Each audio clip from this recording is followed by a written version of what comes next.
Drake just dropped a whole album. He took shots at Kendrick, at the West Coast, at DJ Khaled, and somewhere in the middle of all that smoke, he found time to write a bar about where Rihanna is. Your baby mama ain't even post a single damn where she at. That line, that one line, that's what this whole week has been about. 'Cause this week, Rocky's Don't Be Dumb tour kicked off opening night, Chicago United Center. And the woman Drake asked about, she was sitting front row, recording herself on her phone, looking like she didn't have a single care in the world. And that one image broke the internet in a way that no diss track could. So let's actually talk about it. Drake dropped his album ICEMAN recently, and the man was swinging at everybody. Kendrick, Mustard, the entire West Coast. The album itself became a whole conversation in hip-hop. Some people loved it, some people thought he was trying too hard to stay relevant after what Kendrick did to him last year. But buried in a track called Burning Bridges were two lines aimed directly at Rocky and Rihanna. Your baby mama ain't even post a single damn where she at. And then, you saw my brother, you was trying to fix it, now you drop your album and you back dissing. That second line is interesting. Drake seems to be saying you tried to squash things with me, Rocky, and then you went and dissed me on your album anyway, which is his version of events. But that first line, your baby mama ain't even post a single, that one was the real shot. He was saying Rihanna didn't even support Rocky's album, that she wasn't in his corner. The implication being, maybe things aren't so perfect over there. Maybe that relationship isn't what everyone thinks it is. It was calculated, it was personal, and it was aimed at the one thing that everyone knows Drake has complicated feelings about, Rihanna choosing Rocky. And then Drake fans took it even further.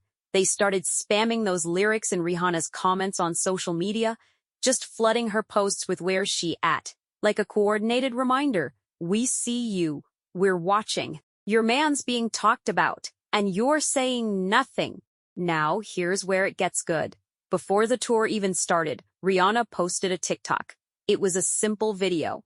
A woman dance walking into a smoke shop. The caption she put on it, me pulling up to my man's tour in flats, 'cause now I gotta bring the kids. That's it. That's all she said. He wanna be my bop. He wanna be my bop. Bitches mad, they hold like flop. She didn't address Drake. She didn't say, I'm here. She didn't write a paragraph. She just put up a goofy TikTok about coming to her man's show in flats because they have kids now, and the whole internet lost its mind.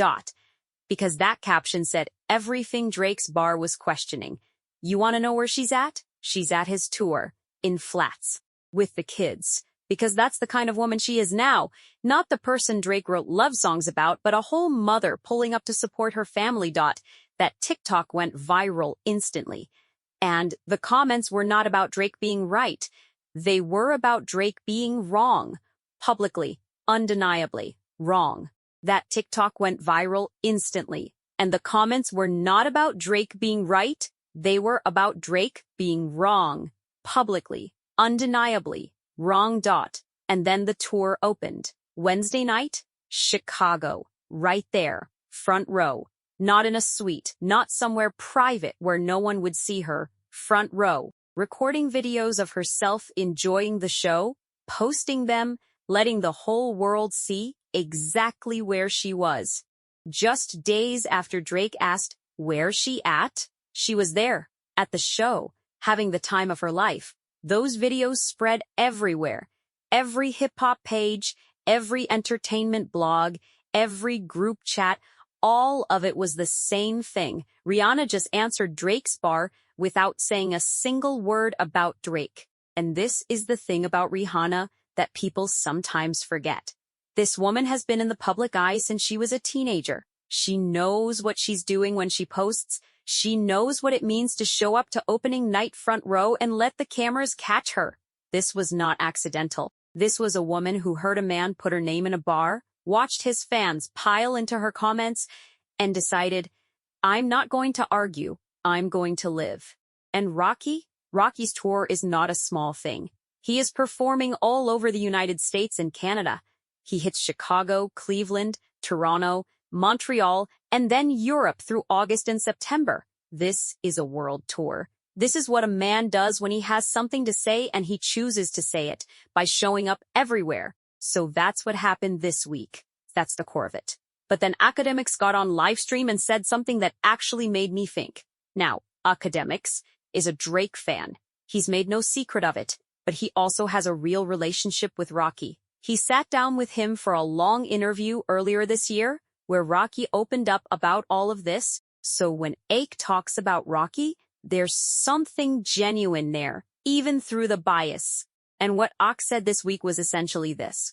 Drake is fully committed to this. He's putting Rocky in bars on every album. He's talking about his family. He's showing up to fight every single time. And Rocky's responses, the coded lines on "Don't be dumb," the tour energy, the TikTok, that's not enough. Ak said it plainly, $1 AP. You don't got nothing going, bro.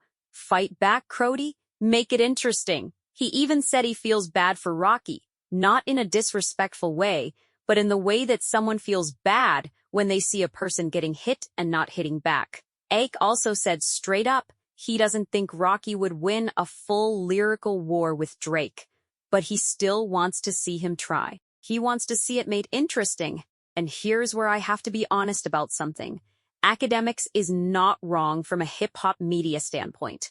In the culture, if someone keeps coming at you and you keep doing TikToks and living your life, there's always going to be a portion of people who call that ducking, who say you're scared, who say the silence means the shots landed. But here's the other side of it. Let's talk about what Drake's bars are actually doing. He's writing about Rihanna's posting habits. He's asking where she's at. He's keeping track of whether or not she promoted Rocky's album. This is a man who has an ongoing, active emotional investment in Rihanna's relationship with someone else. Think about that. Drake has won Grammys. He's broken records. He just dropped an album that's doing impressive second-week sales numbers. He has more money than most people will ever count. And he is sitting in a recording studio writing about whether Rihanna posted a single for her man. That bar didn't come from a powerful place. That bar came from somewhere that still hurts. And Rocky did an entire world tour in response. He didn't spend studio time going back and forth. He got on stages across North America, performed his album. Now, let me bring up the tour outro, because this is the specific thing that sparked the diss speculation this week, and people need to understand what actually happened. Rocky closes out his shows in a way that people who were at Chicago described as deliberate. The energy at the end of his set, the things he said, the way he carried himself in those final moments. People came out of that arena and immediately started posting that it felt like a message, not a loud one, not a Drake, I'm coming for you moment. Something quieter and more confident than that. The clips that spread online showed Rocky in total control of that stage. And the conversation that followed was exactly what Rocky probably wanted. Not, he's beefing with Drake, but he doesn't even need to beef with Drake. That's the distinction. Because there's a version of Rocky that responds to ICEMAN with a diss track and gives Drake exactly what he wants. A back and forth that keeps Drake relevant and turns Rocky's whole album era into a beef story instead of an artist story. And then there's the version of Rocky that ends his, shows the way Chicago described, sends Rihanna to the front row, lets her post the TikTok, and lets the visual of that opening night be the loudest thing he says all week. He chose the second one, and it worked. Rocky himself explained it. He said the only reason he said anything was because Drake took a shot at Rihanna, not at his rap, not at his fashion, at his girl. And if you trace it back, Drake's resentment toward Rocky isn't really about Rocky. Rocky still has it, he still keeps it, because that chain represents a real moment of brotherhood. But Rihanna was already with Rocky by then, and not long after, the subliminal shots started. Lines about her album title, references that pointed toward their relationship. a moment on tour where Drake publicly announced he was done performing the song he made with her. Drake couldn't come for Rocky the rapper. Rocky is undeniable as a creative, at the family, at the woman. And that's why this week, with Rihanna at the United Center posting her TikTok, front row, unbothered, felt like such a complete answer. You can write bars about someone. You cannot write bars about a woman who keeps showing up. Rocky, quote, S tour goes through August and September across Europe. He still has a Don't Be Dumb Deluxe coming. So there is more music on the way. Whether that music addresses Drake directly, nobody knows yet. Akademiks wants it to, a lot of fans want it to, but the smarter bet, based on how Rocky has handled this entire thing, is that the response will come the way it's always come from him. Layered, coded, confident, something that makes you lean forward and go, wait, is that about Drake? And then him smiling and saying, I think we all know. 'Cause here's what Rocky understands, that Drake might not. When you are living the life that the other person wanted, you don't have to announce it. You just have to keep living it. Drake wrote a bar asking where Rihanna was. She answered from the front row of her man's show, in flats, with the kids. And that right there is the end of the argument. Not the most fire verse. Not the most savage clapback. Not the lyrical warfare that Akademiks wants to see. Just a woman, front row, smiling, and a man on stage who doesn't need to say another word.